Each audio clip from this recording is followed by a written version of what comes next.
যারা ঘনভোট নিয়ে নির্বাচনের আগে দেওয়ার ব্যাপারে তালবাহানা করছেন, আমি তাদেরকে উদ্দেশ্য করে বলতে চাই, আজকে বাংলাদেশের ছাত্র জনতা, সর্বশ্রেণীর মানুষ আজকে জুলাই ভিত্তিক আইনি সর্বপ্রথম চায়, তারপর জাতীয় নির্বাচন চায়। কিন্তু আপনারা যদি এই জুলাই সনদ আইনি ভিত্তি দেওয়ার ব্যাপারে দড়িবসু করে থাকেন, আমাদের বাংলাদেশের 3 দিকে ভারতের কাঁটাতারের বেড়া, কিন্তু আপনারা পালাবেন কোথায়?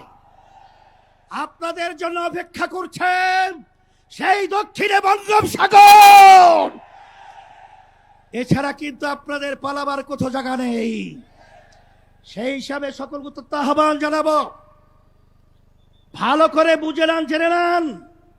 অন্তর্বর্তীকালীন সরকারকে আমি অনুরোধ করছি, আমরা অনুরোধ করছি যে আপনারা যখন আমেরিকায় গেছিলেন তখন 3টা উল্লেখযোগ্য দলকে সাথে নিয়ে গেছিলেন, জামাত ইসলামী বাংলাদেশ, বিএনপি, এনসিপি।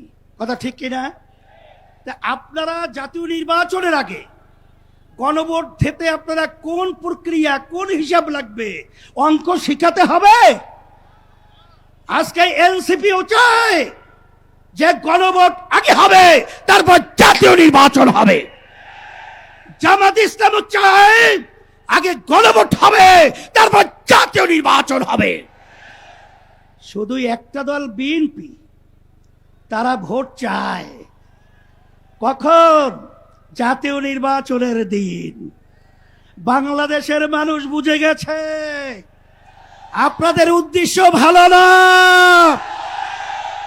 যদি আপনাদের উদ্দেশ্য ভালোই হয়ে থাকে, যেখানে আইনি ভিত্তির ব্যাপারে একমত আপনারা পোষণ করেছেন, সেখানে গণভোটে এত গড়িমসি কেন? এটা জাতির কাছে পরিষ্কার হয়ে গেছে। আমরা অন্তর্বর্তী সরকারকে বলবো, আমরা শান্তিপ্রিয়, বারবার রাস্তায় রোদ্রে আমাদেরকে পোড়াচ্ছেন, আপনারা পুড়িয়েছেন, আর কত রাস্তায় নামতে হবে? এরপরে পরামর্শ ভিত্তিক আমরা বাংলাদেশের সর্বস্তরের মানুষদের নিয়ে এমন কর্মসূচি ঘোষণা করব, আপনি গণভোট জাতীয় নির্বাচনের আগে দিতে বাধ্য হবেন, বাস্তব দাবি মানতে বাধ্য হবেন ইনশাআল্লাহ।